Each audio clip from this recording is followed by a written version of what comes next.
Okay. All right, let's get started. Okay, so hopefully today we'll finish up long Tachanun, and then we can get started on the short Tachanun and sort of the end of davening. So we ended last week. We're at the last paragraph. Nusach action. I was actually looking up. We'll get there in a moment. I was looking up a translation of Ki Chasinu Bach, that we put our trust in you. And I wanted to see how ArtScroll translated. And I noticed that here in my house, for some reason, maybe I have one, the ArtScroll Siddur that's here convenient is Nusach Sfard. All my others Nusach Ashkenaz. So Nusach Sfard doesn't even have that line in Tachanun. The long Tachanun in Nusach Sfard is slightly shorter than the one in Nusach Ashkenaz. But be that as it may, of course, we're using Nusach Ashkenaz. The paragraph that begins, Hapotech Yad B'tshuva, L'kabel Poshim V'chatim. So that's where we ended up last week. God stretched out his hand. We had the whole discussion about anthropomorphisms, right? Sort of unrelated to this. It's a general discussion. All the physical attributes to God. Hapotech Yad, which of course I shouldn't say of course. It's of course today the way the Rambam influenced Jewish history that nobody thinks of God in any physical form, right? We've mentioned this a number of times, and the Rambam considers one a heretic, even if you're an unwitting heretic, even if it's not your fault, right? That's the whole debate. That who cares if it's your fault? Because according to the Rambam, purity in religion and your ticket to the world to come is based on pure intellectual and philosophical achievements, and the fact that you're mistaken and it's not your fault is irrelevant. Just like if you're a very nice guy but you don't get into medical school, we're not going to make you a surgeon just because you're a very nice person. So too, we're not going to let you into the world to come just because you're a nice person. That goes against the way I think we all naturally think, and it's sort of troublesome to us. At least it's troublesome to me. I have great difficulty accepting that notion, and thank God the Rambam's not the only. This is not the only view. Within the Rambam, you can debate, but that's the famous line Rav Chaim Soloveitchik is attributed to. That Nebuch and Apikoros is also an Apikoros. That too bad he's an Apikoros. We always say that the people today are brought up not religious, not their fault. Tinok Shanishba, that's all separate discussion, right? It's not their fault. They're like captured, but so they're not really Apikorsim, quote unquote. They're not heretics, not their fault. So Rav Chaim Soloveitchik, they say in his name, Nebuch and Apikoros. It's too bad, but he's still an Apikoros. So that's a view I find difficult, and I assume people here find that difficult view, but that view for sure exists. But the part that the Rambam says that if you believe God has a body, you're totally mistaken. That I think is very well accepted across the world. I mean, the Muslims will go and kill you if you draw a picture of God, whatever. So. But that too was debatable because the simple meaning of the verse is that God has body that's all over the place. So who says you have to interpret it metaphorically? We all do, and we're so trained that way. But I always think it's important to point out in Jewish history, it wasn't always understood that way. Great rabbis understood that God had a real body. Okay, anyway, but be that as it may, metaphorical or not, Hapotech Yad B'tshuva, God stretches out his hand to tshuva. We lekabel poshim v'chatim. So that's where we sort of ended off last week, to receive the sinners, and we don't have avonot. We only have poshim and chataim here. Poshim means one who's a rebellious sinner. He doesn't really enjoy sinning. He sins for spite. He's mad. He wants to. He just doesn't care. So he has a rebellious notion. He doesn't really like non-kosher food, but he knows it'll get you upset, so he eats it. Achet is, of course, an unintentional sin, but we know there are really no such things as unintentional sinning. I mean, there are no real accidents. There are very few car accidents. There's just less negligence and more negligence, right? If you tailgate, you didn't mean to get into a car accident, but if you would if you never sped, and I don't know anybody here who's never gone over the speeding limit, and you never tailgate, you leave one car lane for every 10 kilometers. I think that's the official rule, right? Or two car, you're supposed to leave. There won't be any car accidents, like because just the way, But that's true about everything. With building project, everything is done. It's just accidents are a form of negligence. That's why I hate. We have to do tshuva, and the truth of the matter is think we mentioned this before, Yom Kippur, there's a debate on the order of which we ask God to forgive us. Right, there's chet, avon, upesha. That's the way we normally do it. Chataim are our unintentional sins. Okay, they're not as bad. It's true, it's a little negligence, and I should have been more careful, but still, you didn't mean it. That is true. It is accidental in that sense. They have an avon. The Yetzer Hara got the better of me. My lust overtook me. So that's obviously a worse sin. But okay, what can you do? That's life. That happens to all of us. And then you have a pesha. That's worse. That's rebellion. So that there's less excuse for. So that's harder. So we ask God, on a graded level. We begin with this lesser sins and we move to the greater sins. But some say we should say um, avon first, and then pesha, and then chet, because you put chet at the end. Why do you put chet at the end? You have anybody remember? Otherwise, I'll just go back and say over my old classes, right? Why do we say chet at the end? Anybody remember with the explanation? I heard this explanation from Rabbi Meir Berglas. If anybody knows who that is, Tova, welcome back. I assume people. Rabbi Meir Berglas was a rabbi in Toronto for when I was in high school. He taught me for 4 years in high school. Rabbi in Charlottesville, a congregation, and then he made Aliyah. The year our high school class graduated, he made Aliyah. I guess he couldn't take not teaching us anymore. So believe me, that's not the reason. And so he made Aliyah, and he founded MMY, not MMY, he founded Midrash and Moriah in his and whatever. So he was the Rabbi Charlottesville. That's where Rabbi Rosenzweig was here before him. Rabbi Bear Rosenzweig, Michael Rosenzweig's father. It's a small world. Anyway, so I remember he taught us this in high school, that this idea that you put chet at the end because chet is the hardest sin to repent from. It's the least bad sin, but because of that, it's an accident. I don't really need tshuva. You may not even be conscious of it. Sometimes you're not aware of what the accidents, the little things you do wrong that you weren't paying attention to, right? So you may not even know you sinned. And B, even if you know you sinned accidentally, that's less. It's much easier to say, okay, I know this is wrong, and I'm going to try to change. But when you're not even aware that what you're doing is wrong, then it's much harder. So that's why some put chet at the end. That's just an interesting idea. When we ask God for forgiveness, are we asking based on the idea of how bad our sin was, or are we asking on the idea of are we doing what our tshuva should be like? And maybe, Debbie, I don't know, I'm just thinking out loud. We had the debate last week. If Tachanun is really an expression of tshuva, and I was arguing it's much less an expression of tshuva. We're saying we sin, but there are not so many themes of forgiving us and to let's repent, I don't think. And you were sort of arguing with me at that. So the fact that we put pesha and chet, we put chet at the end. So that means we're looking, what are we looking at? We're looking at what's harder to do tshuva for, not what the sin is. I don't know. But anyways, that's when we And how say do you define avon? Avon is you know what's wrong and you do anyways. I know I'm not supposed to speak lashon hara, but we all speak a little lashon hara. What can we do? And And pesha is glaring, you're saying? is when it's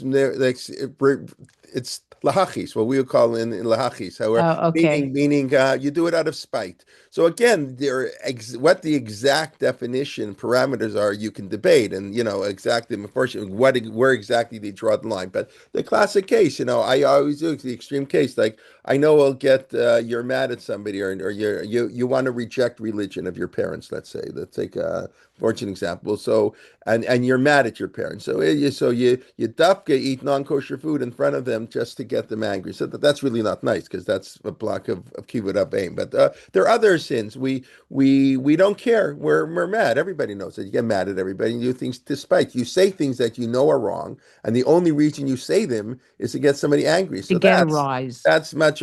When Avon is, I have a Yetzer Hara. People they cheat in business. They know it's wrong, but what can I do? Everybody cheats. This and the government's corrupt. They take my taxes.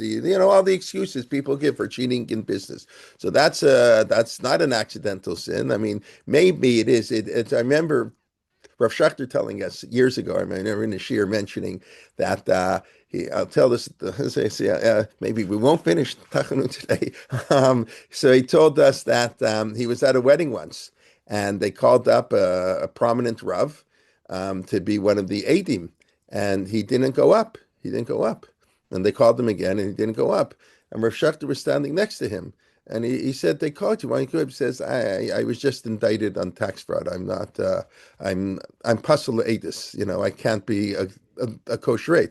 So he was an honest thief. He knew the halacha so then Rav Shechter told, I forget, so he says Rav Kook, the first chief rabbi, Rav Avram Isaac Kook, of course, would not use a business person for an aid at a wedding, because business is the hardest way to be from. I've mentioned the story of Rabbi Yisrael many times. You want to be you're not so religious to become a rabbi, because the temptation to sin. Nobody offers me shady business deals. They don't offer me. But if I was in the business world, I'd get much more offers and opportunities to cheat and to do things. So it's much harder. You want to be. I don't mean this as a joke. I really do mean this. It really is true. It's much harder to be an observant Jew in the business world than it is in the base measures. That's obvious. So you need much more moral and religious strength to be. So Rav Kook, every business person cheats a little bit. So everybody cheats. It's next to impossible. So he was very careful not to use anybody in business for a thing. Now he said they weren't technically pasul edus.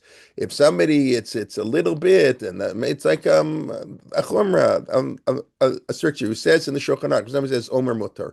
If somebody thinks it's allowed, everybody's cheating. Everybody doesn't declare other income, and so you do that too. So it doesn't technically invalidate you from being a kosher witness, because you think what you're doing is correct when justified. Again, how far do you carry that? I'm not exactly sure. You have to look in all the commentaries. So you come to the border and you're a little bit over. You're free. I don't know, duty free. They're lowering it now.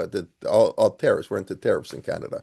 You're in the States. You're into tariffs. Just we get impacted by the fact that the States are into tariffs. So you cheat a little bit on how much you have. So okay, so that's not going to invalidate you from being a witness. But if you're for tax fraud, there's a limit to how much. So that's a very interesting thing. So Omer Mutter, if you think it's wrong, I mean, if you think it's right, even though it's wrong, you say, no, maybe that's a different type of sin. So I remember Rav Shechter then continued the story, and he said or maybe I heard another time at one of his kids' weddings. So they were giving out the kibudim in advance. So they were going to give this person a kibbud, and his son, I believe, said to Rav Shechter, he said, but he's in business. I guess Rav Shechter. So he said, okay, we'll let him read the ksuba instead. So we won't use him as an aid. So he took upon that chumrah. I don't think it's necessary to do that, and he wasn't saying it is, but it's very interesting. So we all sin. We all sin. That's what the Gemara says. The three areas we all sin are in sexuality, speech, and business. That's what the Gemara in Baba Betcha. You don't need the Gemara to tell you that sex, money, and speech is where we all sin. That's obvious. Okay, let's get back to Tachanun itself. So God holds out his hand even to people, maybe especially to people who are sinning in these areas, and especially to people who are rebellious. God is always, opening his hand. He reaches out his hand, but you have to take his hand. He puts his hand. You got to quote unquote shake God's hands to the tshuva process can get started. Okay, so God it's bonenu. You want me to share my screen? I can share it for a moment and then we'll go back. I don't, like to see, but give me a second here. Where are we going? Okay. Everybody can see the screen? Yeah, here we go. Nivala nafshenu mirov itzbonenu. Al tishkachenu netzach. Nivala. What does bahala mean? We're like shocked, oh my gosh, Nivala nafshenu, our soul is, how do they translate in English here? Our spirits are overcome. Okay, it's a very emotional thing, like bahal, like a shocking thing. Mirov itzbonenu, we're very sad. Remember, Tachanun reflects exile, right? And I've said many times, I think the psychological reason, it's interesting. I was in yesterday in Shul. somebody asked me, I don't know why, all of a sudden says, why don't we say Tachanun Mincha here? Like for 20 years, we're davening here, and they don't say Tachanun Mincha. So I said, it's a good question. I don't exactly know that there's a good answer. The question's better than the answer. Many Nusach Sfard shuls don't say Tachanun. I don't know, anybody let me know, what do they do in your shul? They say Tachanun at Mincha. I think pretty much, and it used to be Nusach Ashkenaz shuls didn't say it either. Today, I think the Nusach Ashkenaz shuls are more careful, but I'm curious if anyone wants to chime in what they do in their shul at mincha time. If you go to mincha, do they say tachanun? So whatever the heterim are, it's after shkil, whatever. People don't like tachanun. People like excuses for tachanun. We all know that. We discussed that because once you don't say it 50 days a year, so we don't want to say it 350 days a year. No, if we skip it's just natural thing. But it's really more than that. I think it's because tachanun, even if people don't realize it, tachanun represents a reality that, thank God, is not 100% true anymore. And we don't want it to be true. And then there was Tachanun is exile and we're suffering. I mean, just over and over, we come up with these themes. We mentioned it's terrible and persecution. And thank God we don't feel like this. Yes, I know they swore in a new mayor in New York yesterday, but he eats bagels and Lux on Sundays, and whatever. And then the Yiddish speaking Jews he talked about. Very nice. But even with all this, Baruch Hashem, it's a different life than what it was like in the Middle Ages. And Tachanun reflects the sorrows and the pains and the suffering. So I think psychologically, even if you don't realize it, maybe I'm psychoanalyzing too much, but I think that's one of the reasons people just look for excuses to skip Tachanun. I'll tell you another cute story Rav Schechter once told us. The Hasidic world, they don't say Tachanun if anybody has, a Rebbe's yahrzeit, because it's like because the Hasidim turned the yahrzeit into a day of joy, and that's also because life was so miserable. I mean, that's my also psychological analysis. When the Hasidic movement started, one of the reasons it started because life was awful, and it was right after it was soon after the Shabtai Tzvi debacle, and Jews were poor and persecuted. So the Hasidim taught joy. Happy, singing, eating, joy. So that's very positive. That's why it swept the world. The Misnagdim taught to learn, sit in the yeshiva and learn and fast. Asceticism. That's what they were. They were the Vilna Gaon was a tremendous ascetic. So people don't like that. The Hasidim are more popular. So it's fun. It's that's how Hasidic spread like wildfire throughout the world, conquered the world. So in the Hasidic world, in a certain sense, death is better than life because this world is so miserable. So they elevate it. So on a yahrzeit, we make a kiddush. The Shulchan Aruch says you fast on a yahrzeit. What do you mean you make a kiddush on a yahrzeit? It's ridiculous. And that we like that so much. People like to eat so much. The Misnagdim do that too. They make a kiddush on a yahrzeit. So it's it's this idea that so that's how they don't like to say Tachanun. So when a Rebbe dies, they don't say Tachanun. It's like a day of Simchas. I remember Rav Schechter telling us that I never saw a copy of this. There's somebody has a calendar where every day he found another Rebbe who died. You have to have which Rebbe died. The Rebbe you never heard of is your say today, so we don't say Tachanun. And he said, I don't know if it's real or not. He said there were 4 days he couldn't find a Rebbe's yahrzeit. The 4 days a year they have to say Tachanun. He says, no, they don't have to say Tachanun. We're happy nobody died on that day. Baruch Hashem, nobody died. So you never say Tachanun the whole year. But I think it really is tied into that. So getting back to here, so our soul is so torn and it's so terrible, and we're suffering, and it's sad. We're suffering. I was not just on vacation. People traveled the world. A good time. Baruch Hashem. It's good. It's good that it isn't true Tachanun. That it's hard to relate to it. It's unfortunate. It's becoming. It was more true. It was more difficult 5 years ago than it is today. But still, Baruch Hashem. So our travails are too great. Al tishkachenu netzach. It's a little bit hard to translate. Don't forget us forever. Al tishkachenu netzach. And what do you mean netzach, forever? Now, you should don't forget us for eternity, forget us for part of the time. It's good. And so it could be al tishkachenu, comma, that's netzach. In other words, the Jewish people are eternal. You can't forget us. We're going to be for all time. But we're asking God not to forget us, our suffering, and which is implying, but doesn't say exactly. Why is he forgetting us? Because we're sinning. I mean, we say at the beginning, God stretches his arm out to the sinners, but and we're like so sad and so terrible, and please God, don't forget us. The whole sentence doesn't even read straight. But I think again, that's part of the notion of Tachanun. We're all confused, so we don't speak in total clarity. Okay, Kuma Voshienu, God, stand up. That's we're talking to God. Voshienu and save us. Ki chasinu bach. What does ki chasinu bach mean? What does ki chasinu mean? So here they translate is, how do they translate it? Deliver us, for we trust in you. We seek refuge in you. We seek refuge, right? So I noticed the Koran translates it as we seek refuge. The Lochasinu is translated by Koran as refuge by the RCA, and the RCA Siddur is refuge. Lechasot is to cover. Correct. So that is the proper understanding. Very good. Yeah. So he's refuge. God covers us. He protects us. Ki chasinu bach. So I don't know why, but when I read this verse, the first thing that popped into my mind was the Gemara in Masechet Sukkah. And I'll show you in one moment why. So the Gemara, it's just interesting. For those who've learned the opening of Masechet Sukkah. But Lechasot is with a chaf, isn't it? I understand, but that's right. I know that. Very good. Just hold on. No, Chasai is with a chet. But let's go through this and we'll see, right? Lechasot, I don't know. Kisui is with the cover, it's a chaf. With the cover, it's a chaf. But chus, like name comes from compassion. Right. So, but that's God's covering us, right? So exactly what the etymology of compassion is with a ches, but cover is with a chaf.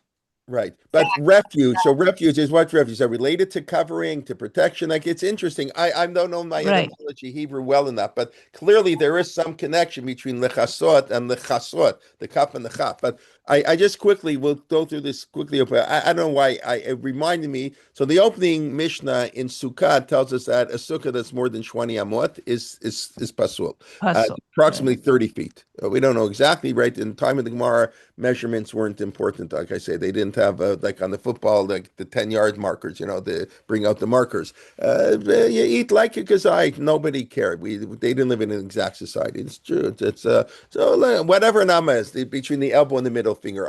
It's different for everybody. Who cares? It didn't really matter. That's not how they thought. We think. Didn't you once tell us because there was in the Mishkan or the Mikdash, nothing was more than 20 amot high? That's also true. Correct. The sukkah is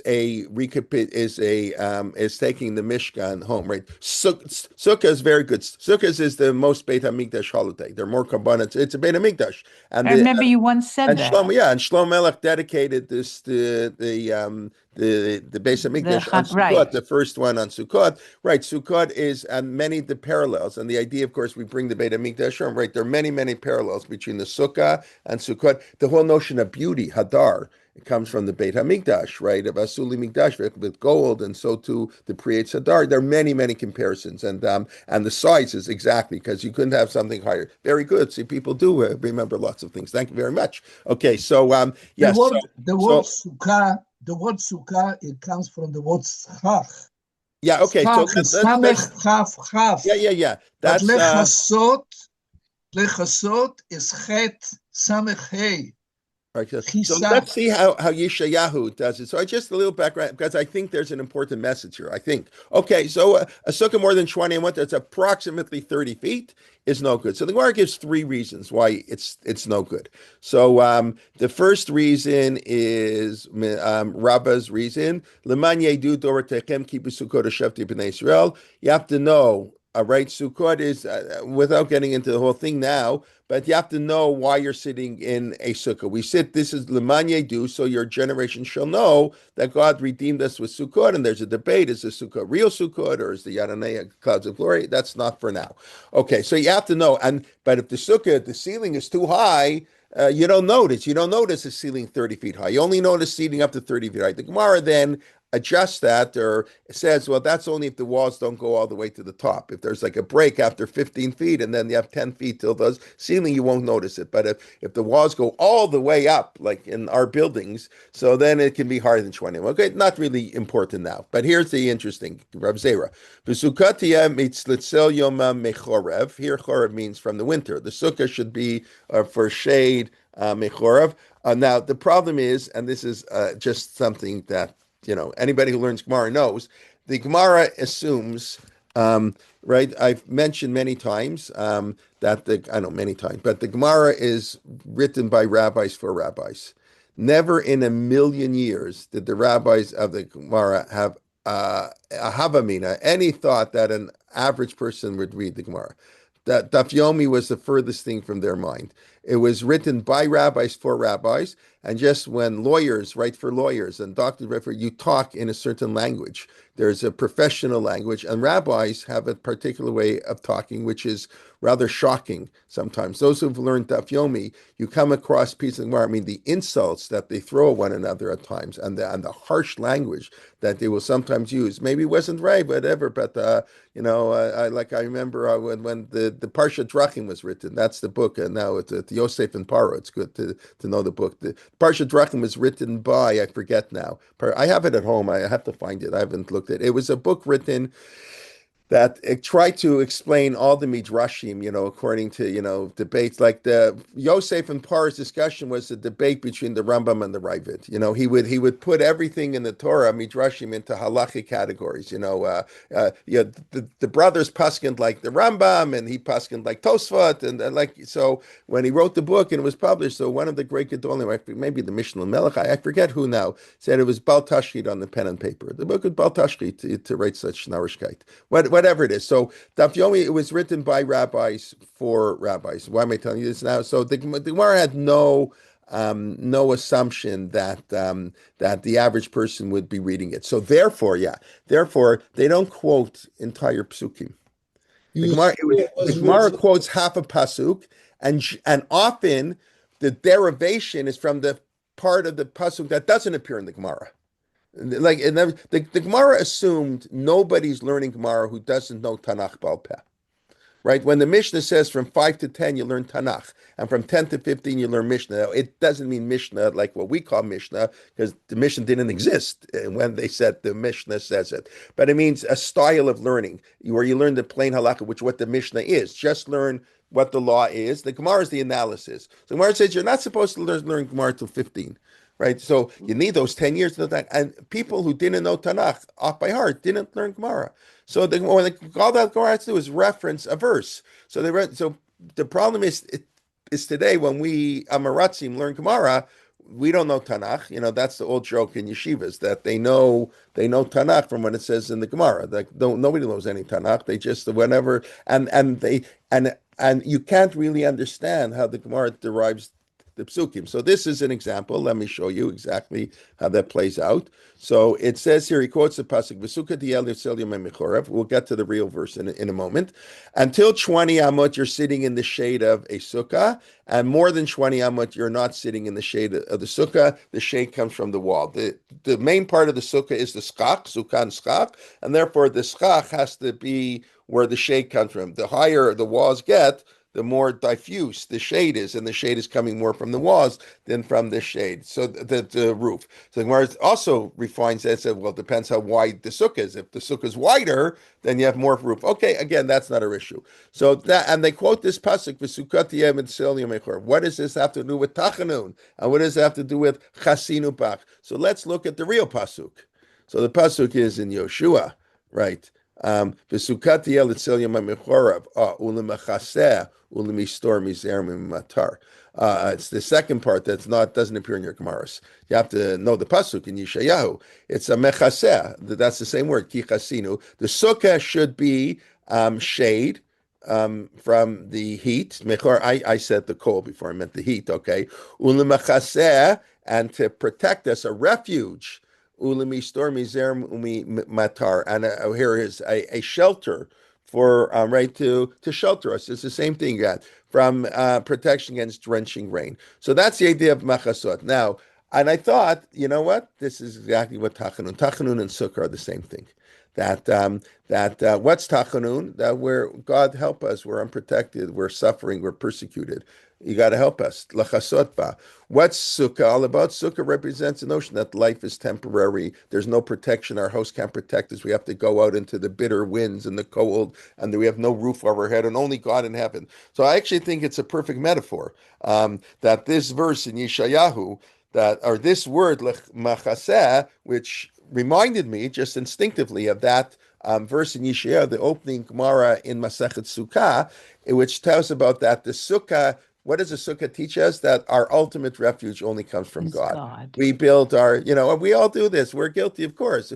Our home is our protection, and our money protects us, and insurance, and that's not unimportant. It's not to be like it's to belittle it, but ultimately, we all know that nothing protects us. It's only God, only, and that's what Sukkah. Once a year, we have to leave our house and teach us that message, and that's the word lechasot, and that's why a Sukkah.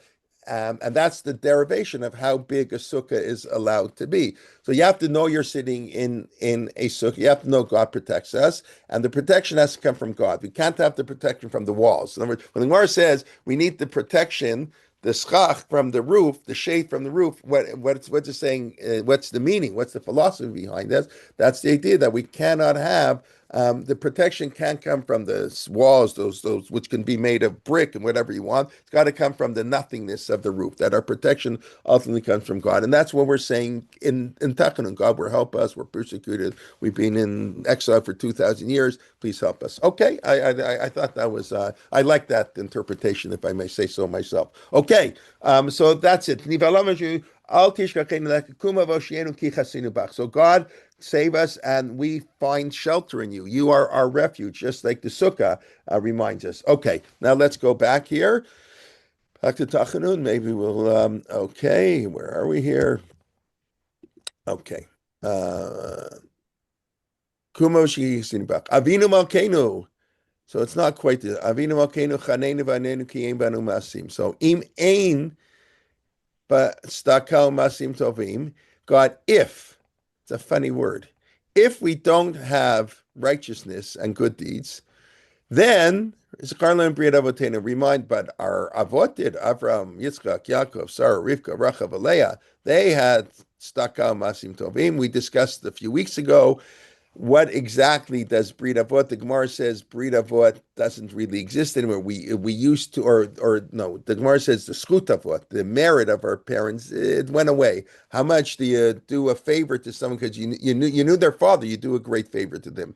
You knew their grandfather, you do a little favor to them. You knew their great-great-grandfather, what's that connected to you? I don't care. So your great-great-grandfather was this guy. Who cares? Your father was somebody that I care about. So the Schut Avot doesn't really exist anymore. The Gemara says, nonetheless, we still invoke it somehow, or and Brit Avot, the covenant with the father, still does exist. So that's an eternal, that's the netzach, that's the permanent covenant. So we say, God, if we're not worthy on our own, then remember what the merit of our parents, so I of our ancestors. So I find this interesting. Im ein banu, like if maybe we do have tzedakah masim. God, if we have merit on our own, then you don't have to remember the Brit Avot. We should get it on our own, which I find interesting.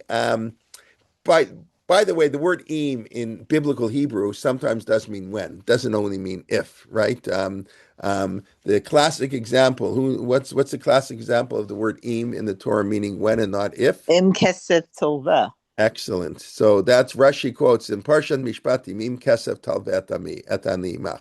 If you lend money to the poor person, then the Torah says don't charge interest. It does sound very if. If you lend money, don't charge interest. But the Mara says if this is one of three examples where if means when, and the other one is by the Mizbeach. I forget now the other two, of course, because Rashi doesn't even quote the other two there. But one is by in Yitro, im Mizbach Avanim Tasali, or something like that. And right. I forget what the third one is. But im Kesef Talvet. So if you lend money, no, you must lend money. So of course, then I ask my students, I do a unit in grade 10 on Stucca. That's the unit I'm doing now. It's my favorite unit of the year because I used to be an accountant, teaching about capital gains tax and all the fancy things about Stucca today, how the government, how you can, through, I don't know what it is in the United States, but in Canada, you can give charity and the government can pay for 75% of it. Because if you donate your appreciated capital gain, you don't pay any tax on the capital gain. Plus, you get your tax receipt. Anyways, be that as it may. So why? But so im kesef tova, if you lend money. So right, you believe Rashi? Let's say you're not a religious kid, right? And a lot of the kids I teach aren't religious. So Rashi says im doesn't mean if, it means when. So the kids, if I would hope a bright kid, I would want a bright kid said, Rabbi, give me a break. If the Torah meant to say when, it could have said ki ta'ovet kesef. Why does it say im? Right? That's a good question. What do we mean? If means when? No, if means if. When means when. So what's the answer to that question? It's a beautiful answer. The Maral asked that question, right? And No. Sylvan Avenue. Why would the Torah say if you lend money if it means when?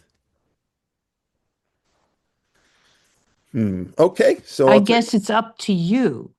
The option is no, open. that's exactly what we're saying. That's what. But you It's should not do up to you. it. You're obligated to do it.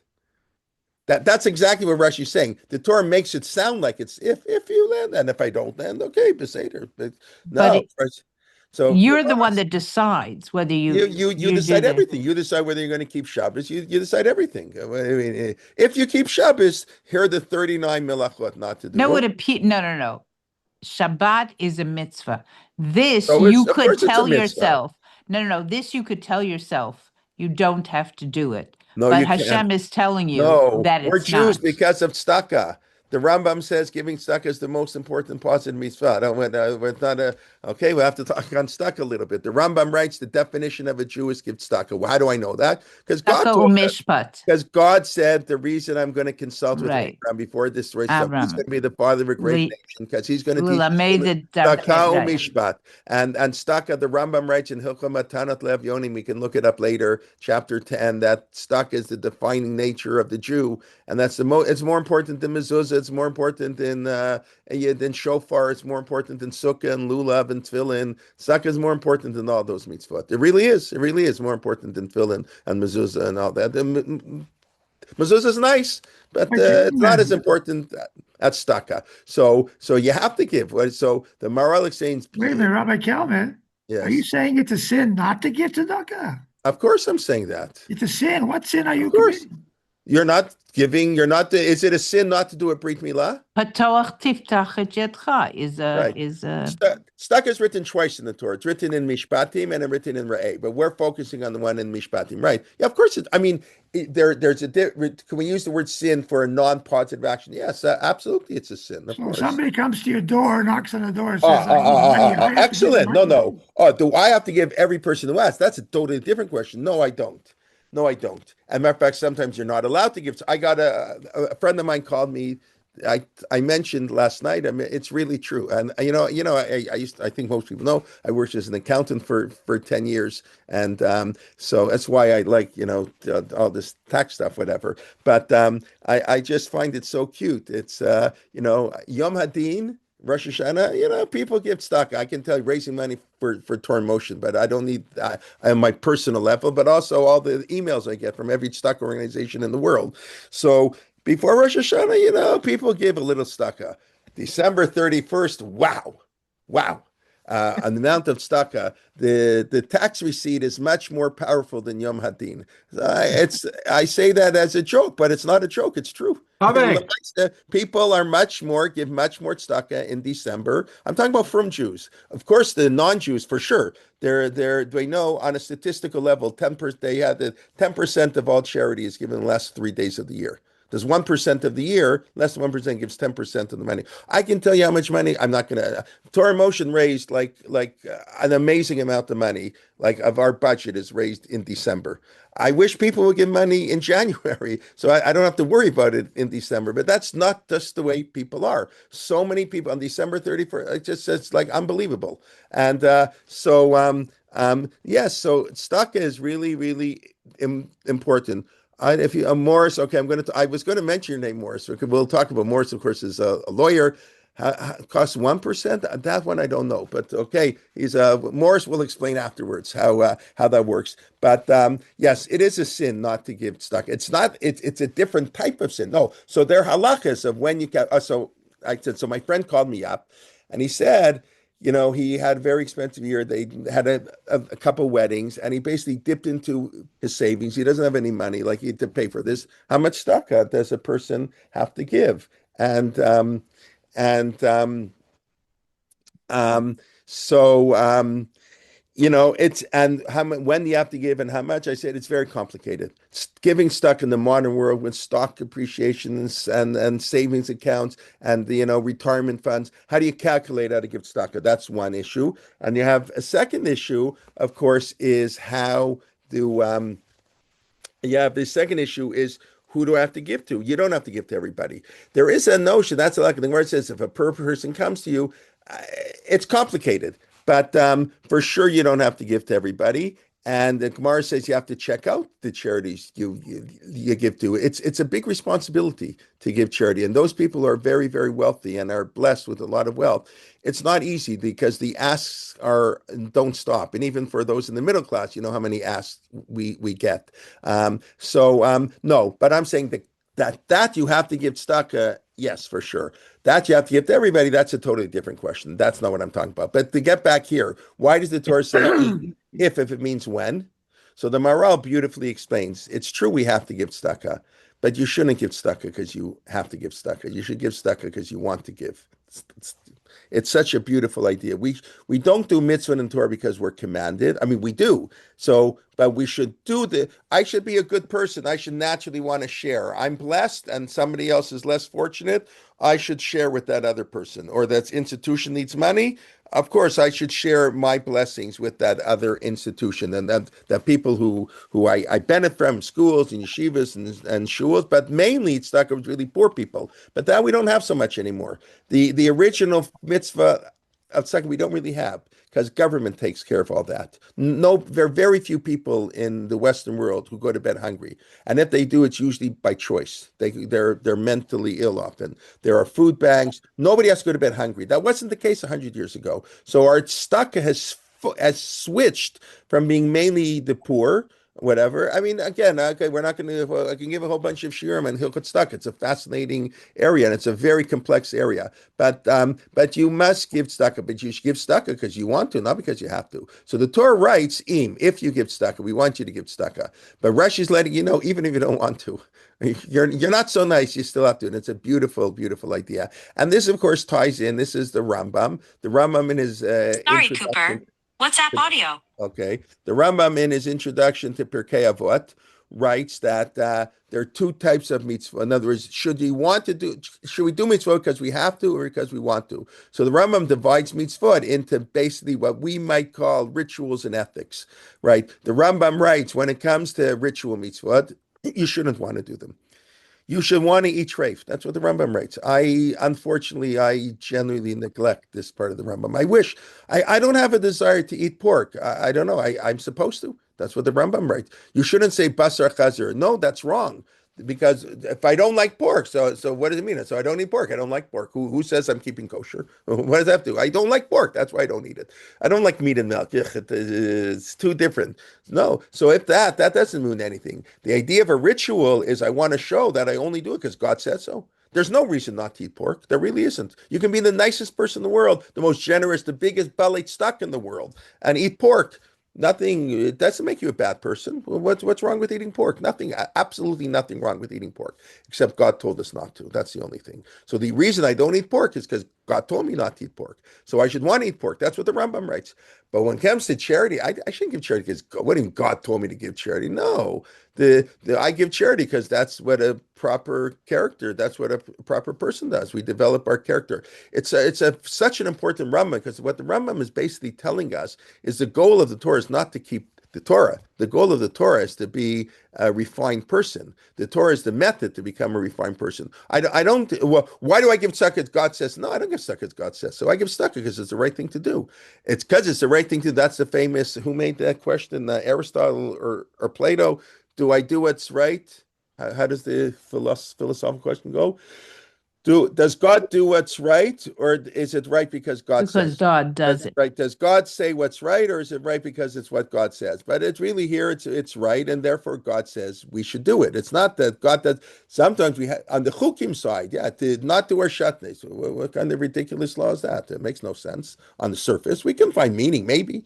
But Rashi always says people make fun of it to not wear shatnez. The only reason I don't wear shatnez is because God told me not to. There's no normal person wouldn't wear Sundays. What are you, crazy? So, and that's fine. Right. I do it because I believe that God has, for whatever reason, God has superior knowledge, and God wants me to have a form of discipline. Even when I get dressed, I think about God. When Malbisha or Meme, I think whatever the explanations, but it's only because God says so. But giving tzedakah, so therefore the Torah writes im. So im can mean when. That's all. So back to Tachanun, right? That's what we got in this whole discussion. But normally the word im does mean if, but there are exceptions. But even when by Yaakov Avinu, when Yaakov says, right, everybody's bothered. What does Yaakov say? If I come back home in peace. I forget the exact verse. Somebody will hopefully point it out. Mishmareni. I forget what he says. But God gave him a promise. So all the commentaries are bothered. How can Yaakov say, if God will bring me home? God just promised him he'll bring me home. So some say, well, Yaakov was afraid, even though God promised, maybe he'll sin. Maybe the promise will be canceled. That's also a very powerful idea. But some say im here means when. It doesn't mean if. In other words, but you should feel like it's if. In other words, God gives you a promise. God says redemption comes. So it's when. But we can't live our life relying on God. So we have to pretend it's if. So Yaakov Avinu, he believed God would bring him back. But you shouldn't, if I put too much trust in God, that's the problem. When people, God's going to solve the problem. I don't have to have an army because God's going to protect us. If you put your trust in God, you're not allowed to live such a life. You have to live as if God is this. There's a when, but we have to live our life as if. That's why Yaakov said if. Okay. Anyways, back to, hope that makes sense. But okay. So back here to Tachanun. So here we said if we have, or maybe when we don't have. Tzedakah Masim, remember the covenant with our ancestors. But I do find interesting, let's assume E means if. This is the end of Tachanun. At the beginning of Tachanun, we say the same thing, except there we don't say if. There we do say we have no we Avinu Malkeinu, which we know this from Avinu Malkeinu. Chanenu v'anenu ki ein banu masim. Tzedakah semani, do righteousness with us. So at the beginning of Tachanun, we admit we are totally unworthy. By the end of Tachanun, and we'll see this most by when we say Shema Yisrael, it's the last verse in Tachanun. By the end of Tachanun, we're already saying, God, we're not so bad. If we don't have, it's an if, it's not a when. Maybe, at the beginning, we don't have tzedakah masim, we don't have masim in the end. So anyways, we ask God, if we're not worthy, and I do think we should read it as when, not just as if, because we're not as worthy as we should be. So God, please remember our ancestors. Okay. Habita banyenu, see our suffering, oni, right, from Egypt, right, see our affliction. Ki rabu machovenu, because our suffering is great. V'tzarot levenu in our heart, where that's what we might call mental health and physical health. Today, we would saw the livavenu, the pain of our heart. That's mental, emotional well-being. Obviously, when people suffer, it has an impact. They get depressed and all kinds of mental health. I mean, you see, like the hostages now. I didn't read the whole article. I saw in yesterday's paper when the hostage said she's never going to recover. How can you recover from what they experience? They can, whatever, resilience. They can go on a little bit, but they'll never be the same. How can it be? So the Tzarat Levavenu, there's the physical suffering and there's the mental suffering. Chusa, again, the word here, the same word, refuge, protection, shelter. Chusa Shem Aleinu Be'eretz Shivyenu. In the land of our, where we're held hostage. So again, thank God, we don't feel that way. America is the land, the home of the brave, and the land of the free. O Canada, glorious and free, we stand on guard for thee. It's what Eretz Shivyenu. Yeah, when you lived in Russia and behind the Iron Curtain, that's Eretz Shivyenu. When you lived in Syria in the 1970s until Judy Feldkar bribed Syrian officials to let you out, so you're in Eretz Shivyenu, in the land of our almost worse than affliction, we're being held hostage. A shavui is a hostage. So thank God we don't have that. But that's the mindset of Tachanun is very depressing and serving. God have mercy. Al tishbach karon chalenu. Do not vet your anger on us. Anachnu b'nei britecha. We are the people of your covenant.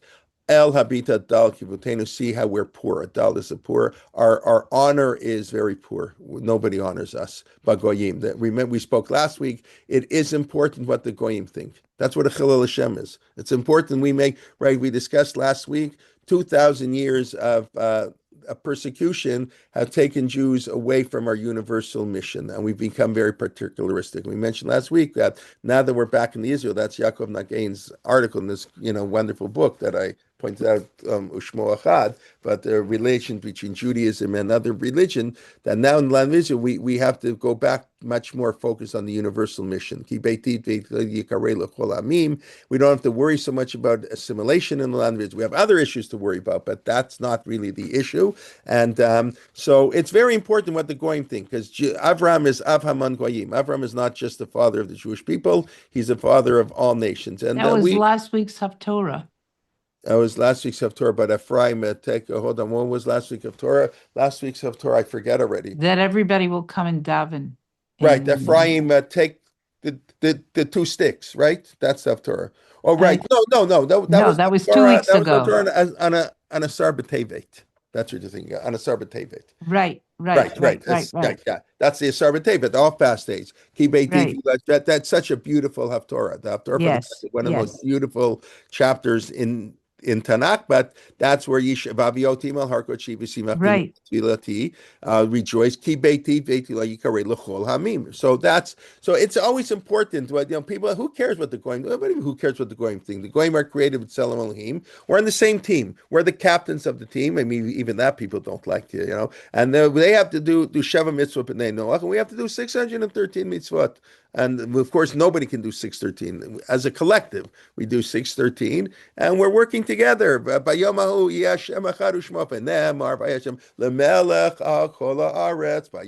mean, right? People, I don't know if they sing it so much, but last week in Panama, in Shul, it was cute. They sang all the like all the traditional songs I think many of us grew up with. So what do we do? We repeat it. Which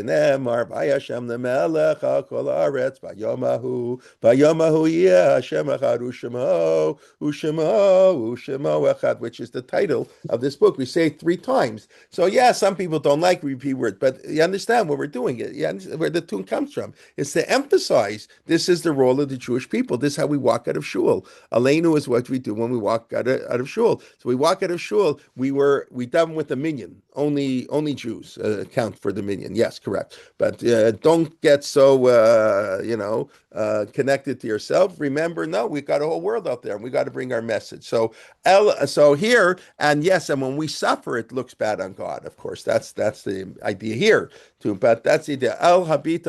The nations despise us.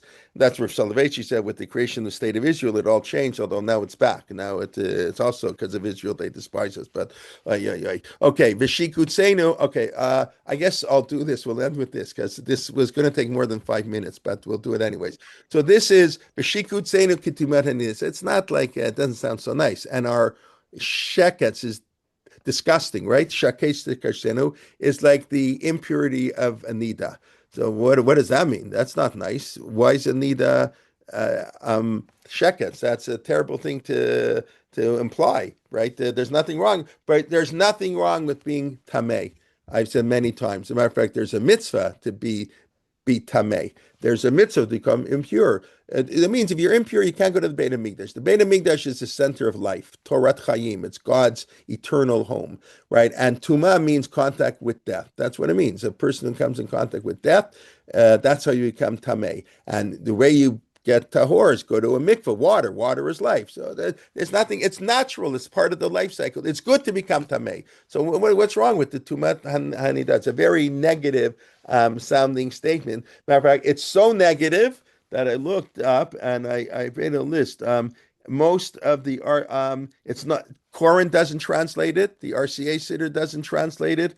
Only ArtScroll. I give ArtScroll credit because usually ArtScroll doesn't, But they hear. What does it say here in my RCA Siddur?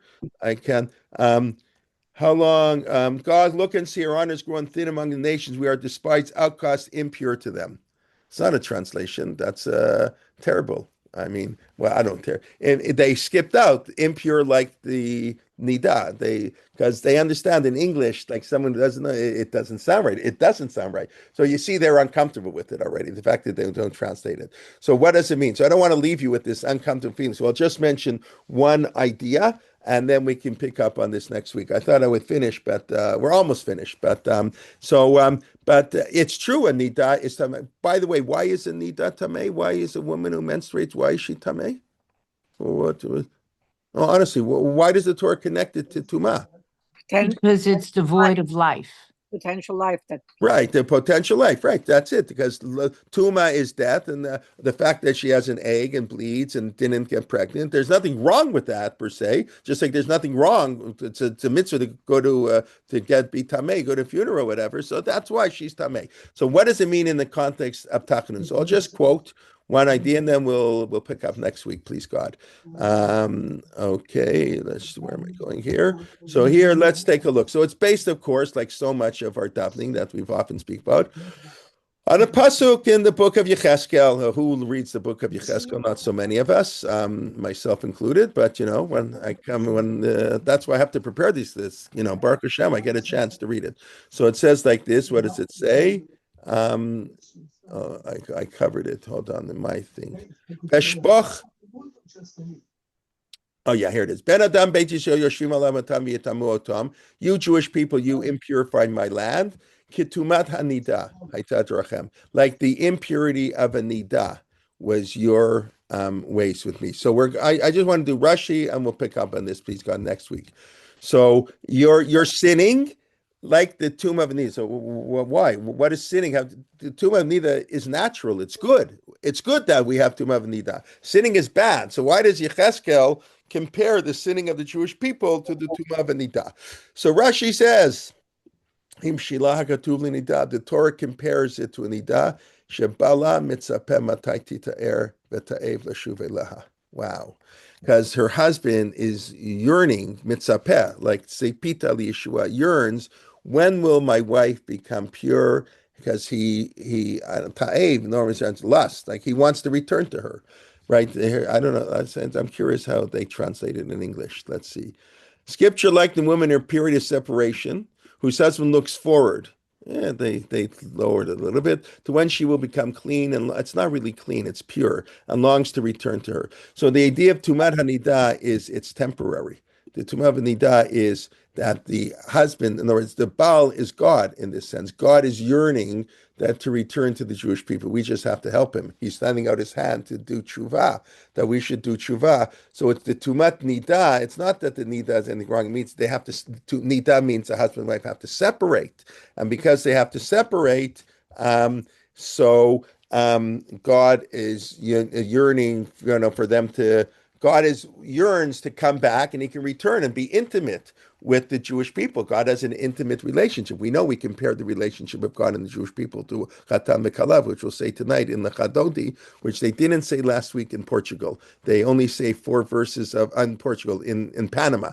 They only say 4 verses of the Chadodi. And I don't know why. I'm trying to figure out why. Yeah, I'll tell you 1 second. Once I finish that, after I finish, I'll get back to that. But so that's, I think, a very beautiful explanation. And if you explain it, that maybe you don't like that explanation. I don't know, but it's that's the way Rashi explains that to Tumat Nida.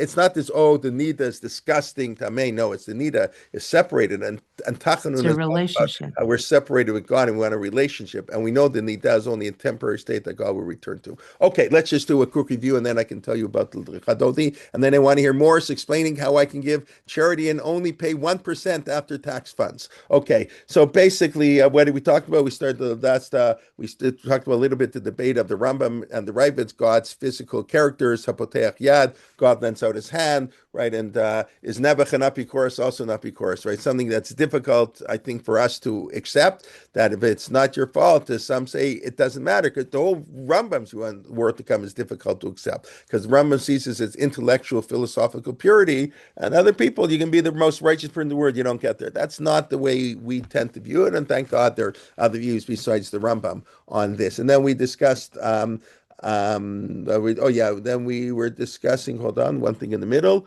There are particularly, oh yeah, about a chait and a pesha, the different types of sins, where chait is a lower form of a sin, although there's no pure accidents. It's usually just levels of carelessness, but it's the hardest to do tshuva from, and therefore do you put chait at the beginning when we ask for God's forgiveness, or do you put chait at the end? Because when you're not sure, when it's accidental and you don't even know you sin, obviously that's much harder to repent from. And then we talked about the sadness not to forget us.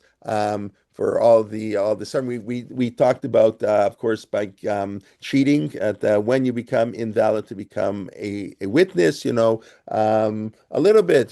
Tax fraud, you're out. If you say you're allowed to do it, so it's not really right. But what can you do? We all sin a little bit, and we're not going. Otherwise, nobody could be a kosher witness, right? If the Rosh Hashanah ain't tzaddik bar t'sher lo yachta. But there is levels of sinning. We talked about God's protection, ki chasinu bach, right? And we compared it to the notion of the sukkah. This word is repeated in sukkah, where you have to read the pasuk, not just the Gemara, because Gemara assumes you know the verse, and the idea that Tachanun and Sukkah are the same idea, that only God protects us, where the world out there is windy and cold, and we go to the Sukkah so God can protect us, and the protection has to come from above, from the skach. If the Sukkah is too tall, protection is coming from the walls, it is not a proper sukkah. And then we talked about if, when, do we not have actions, or we at the beginning of talking we're unworthy.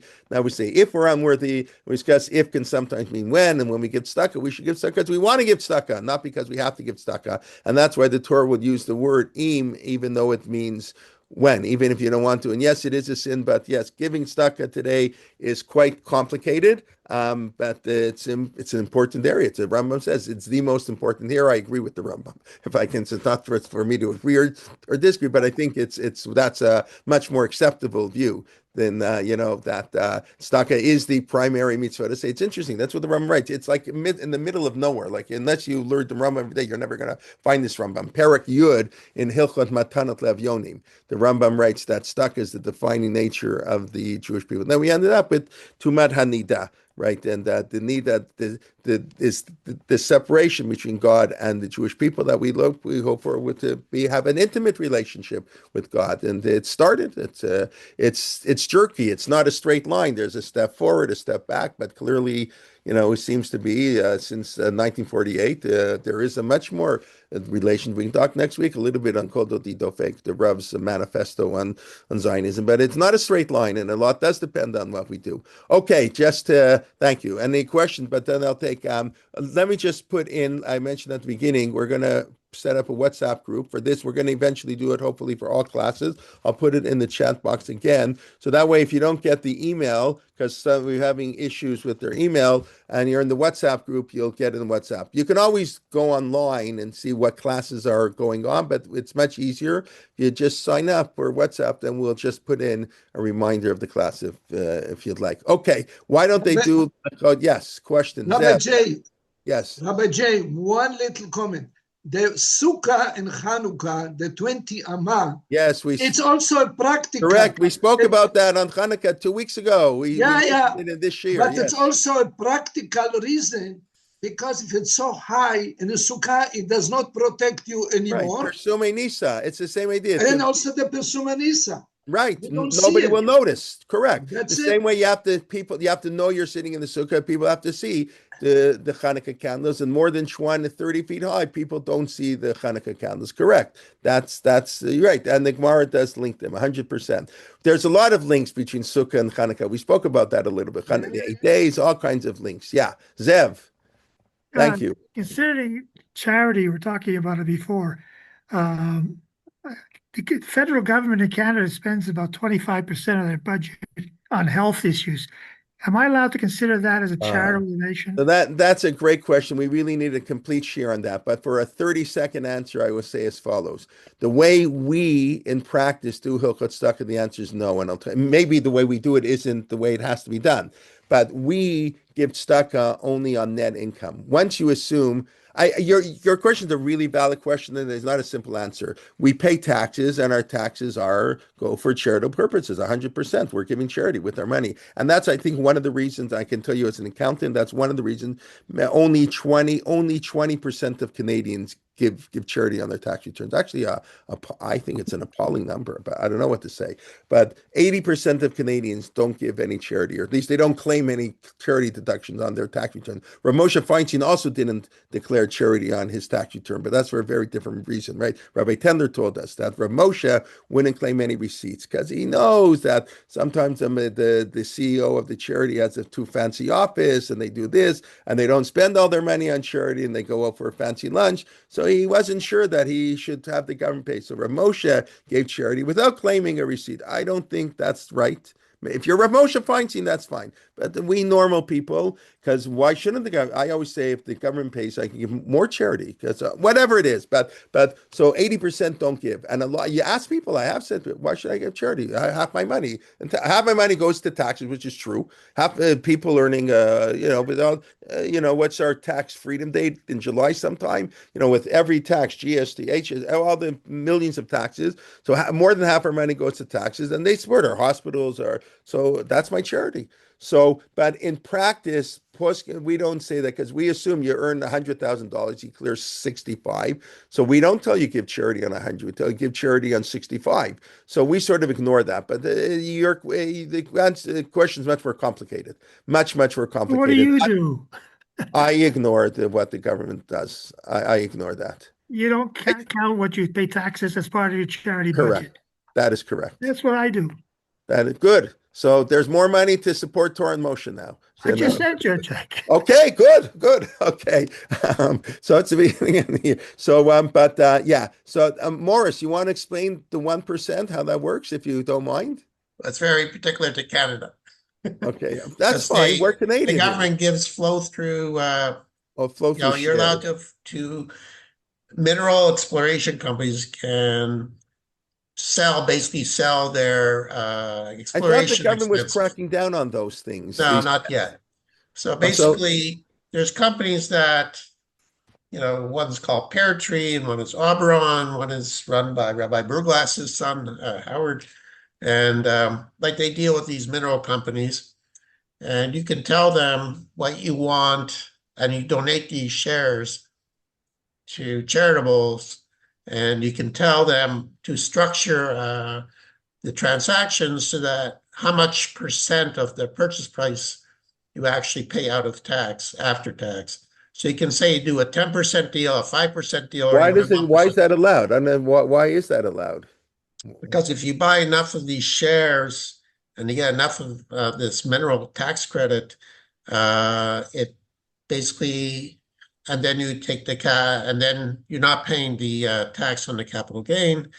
Basically, it's I remember you buy these shares and they buy it back, and you take the mineral deduction, then they buy it back from you.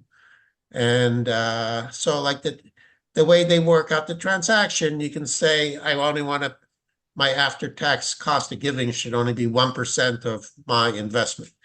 And basically, so you can say you want to do a $10,000 donation to somebody, it only costs you $100. So it's okay, Morris. I will look in our. So you have to be enough income, right? You're not caught by the deduction by minimum tax, right? Okay. You're not caught by.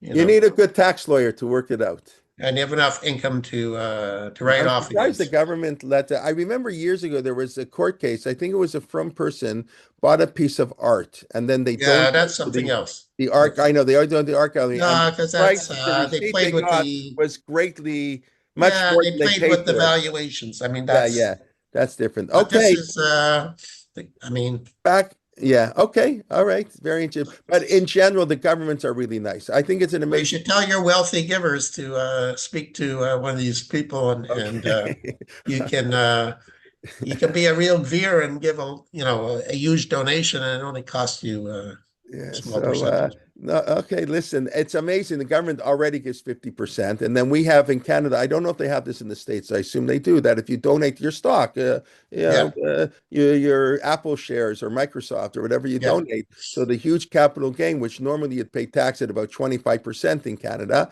you don't pay tax. So plus the yeah, 50% or so tax credit for giving money, which you get, so 50, 25% is costing you yeah, 25%. So you give them $1 million shares, your Microsoft shares that went up 100 times in the last 5 years, whatever, or Google shares or any shares, and $1 million, it costs you $250,000. It's amazing. It's amazing. And a lot of people don't really know this. They're not really, I yeah, mean, the wealthy people know this, but the middle class, you can donate 100 shares of I don't know what's a big stocking in the United States. Just regular shares, a regular person. You've had it for 20 years and it's tripled in value. So you can save your tax money there. All right. yeah, It's stock is a very common, and then how does that play into the 10%? So I will say, Zev, Rav Moshe has a tshuva that I don't agree with, if I can say that. I don't understand the tshuva of Rav Moshe. We say that you can take, you only, let's say 10, 20%. Okay, make it easier, 10%. So you earn $100,000 and you clear 70, let's say. So you have to give tzedakah of $7,000. Okay, fine. But when I give tzedakah of $7,000, I get $3,500 back from the government. So I would say you really have to give 14,000 in order to give seven, because the whole thing is after tax. Why don't I give tax on 100,000? Rav Moshe says you get $3,500 tax refund, so I have to give $350 on the tax refund. But I don't understand that tshuva. To me, it's not consistent, because the reason I don't have to give 10,000 on the 100,000, I say, well, taxes don't count. I can't take in. So if I'm getting the benefit, I only have to give tax on net income. I should have to pay. I can't get the benefit of getting the tax receipts without paying tax. You follow what I'm saying? So I would think on $100,000 and you're giving 10%, so you're earning seven, you really have to give 14,000, which would be 14%, whatever. But that's my analysis. But who knows? Okay, we'll talk. It's January 1st, a great day to do tax planning. January 2nd, that's the ideal day for tax good planning. Shabbos. Good Shabbos. Yeah, everybody can go. Debbie, I'll answer your question on the Chadodi last week. Okay. Next week I won't be able to do this because I'll be teaching in chat again, so I have to go back to class. But so they said the first three paragraphs, and then the fifth paragraph, Hitnari, they skipped Hitnari, and they did Bowie B'Shalom and Terbala.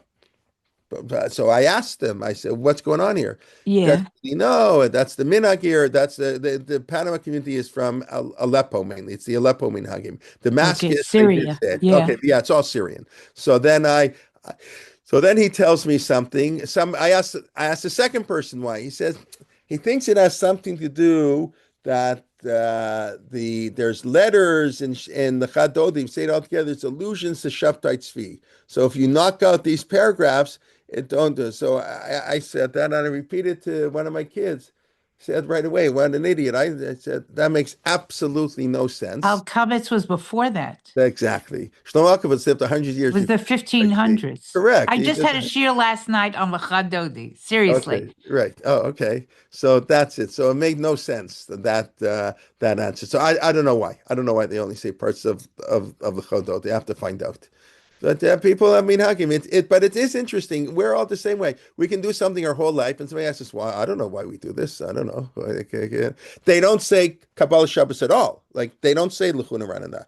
Really? Yeah. That's common in the Sephardic world. When we go on our summer trips, a lot of places we go, depending, they may not say L'chuna Ranana. Listen, that was started only by in Tzfat at the same time. Kabbalists, right. But they say, all these places say L'chadodi, even though they don't say the Tehillim part of it. Like L'chadodi is not the first. I thought that was pretty widespread. It's widespread in the Ashkenazic world. It's almost universal. And I mentioned that when I daven at Breuer's, when I'm in Washington Heights. So in Breuer's, they say Kabbalah Shabbos verse by verse. The Chazan says verse 1, you say 2, 3, like responsively, and you only say every other verse. And I asked somebody, what's this minhag for? So it says Shimshon Val Hirsch wasn't some newfangled, modernish minhag to say lechadoti, to say lechuner what someone's. I know. I think he tried to stop. This is not for us. This is like a reform, hints of reform. So no, we'll say that's Tehillim. We won't say it as part of the davening. It's Tehillim. So you say one verse, I'll say the next verse. So that's what they explained to me was the minhag. Why in broyers they say it like that. Very interesting. Yeah, I know I learned he tried to stop Kol Nidre, but that didn't yes, go he over. did. He stopped it for a year. That doesn't go over so well. Yeah. Right. Hirsch right. was can I say he was a reformer? Only those who know a little about Hirsch can smile at such a line, because Hirsch was as anti-reform as the Chatam Sofer, Right. no less Right. anti-reform. Right. But in many ways, he was a reformer. Absolutely, he was a different type of, with a small R, or a big R. I don't know which one you want to say it. I mean, he wore Right. clerical robes. The fact that he gave sermons, and he In gave German, sermons in German, and he had a choir, and the fact that he had day schools and woman learning and Tanakh study and all this stuff. He was a great reformer, but but he, and not in, you know, Ad Khan. Yeah. the reforms I do, just not the reforms you do. Whatever. It's, you know, everybody. By the way, the Chatam Sofer also had everybody has reforms. It's just whatever. I don't. Like I'll land by quoting what Mark Shapiro always says, and I think he's 100% true. I think he said, if the conservative movement would have been frum, if they would have had frum balabatim, they would have found the heter to have no mechitz in the shul. Mechitz is not mentioned anywhere, and no halachic source is there a requirement to have a mechitz, and yet that is the dividing line of Orthodox and conservative. But conservative Judaism wasn't from the people with the balabatim. They did all these other things. So if when Orthodox shul, you know, when from people do something, they justify the minhagim. When non-religious people, they call them kofrim. And I think it's 100%. Well, it could be true. that they didn't mention it because women never were in shul. That's also true, but but so what? I get it. I'm not saying it's not impossible to come up with the heter that you don't need a mechitza. That's my point. And he's saying that rabbis have come up with much bigger heterim than not having a mechitza, but because it was instituted by a movement that was considered non-observant of halacha, so they're And dangerous. We know that Right. even things that are properly done get attacked. Even things that have listen, the early reforms they were all justified halachically. Every one of the early reforms, the first 50 years of the reform movement, could easily davening in German. What's the big deal? The mission is 100% clear. You can daven in German. I will tell you, when you travel, you see the importance of why you have Hebrew. Right. That we can, because when the rabbi gets up to speak, he spoke half Spanish. In the Sephardic shul, it was 100% Spanish, so I didn't understand one word. But I went to the Ashkenazi shul, so there, you know, the rabbi spoke in Spanish and then in English. He went back and forth. But you know, if I'm from Spain, if I'm from Panama, like I don't want my rabbi speaking half in Spanish, half in English. That you know, but so you see the importance of Hebrew. But halachically, of course, you can daven in Spanish or English or French or Arabic. It's a Mishnah is 100% clear. So they had some German prayers, but it's because of who did it. Anyways, okay, it's late, and that's why people leave. Shabbat shalom. Thank you. Shabbat shalom. Thank you, and everybody be well, and we look forward to learning. Can I ask you one technical question? Sure. There are so many tefillah classes now on the from your recorded lessons. Like me, 100. This is class 193. Yes. Are they labeled as to what is in each? Yes. Oh, okay. Pretty much. So I can look Go to back the program something. page. If you wait half a second, I will find it for you, and I will put it in the box. And I'm pretty sure they're all there in order. By the way, this 193 does not include my ones on the Machzor and like whenever I took those breaks. Those are separate classes. Okay. These are 193 on the Siddur. Give me 1 second. Why is my web page not opening? Because it's not opening. Because it's not opening. Yeah, no, here now it's open. Now I just have to cut and paste. So if you scroll down, and it starts at number 1. Why we pray, Chesed and crisis, prayer in the temple, October 1st, 2021. So if you want to listen, that's great. There you go. All 193 are listed there. So Great. Keep you busy for the next, if you listen 24/7, you can finish in a week and a half. Wonderful. Okay. Oh, 24/6. Okay. You won't listen to the show. So okay. Thank you. Okay. Okay, everybody. Have a Shabbat Shalom. Thank you very much. Be well. Great. Thank you. Okay, thanks. Bye-bye. Bye.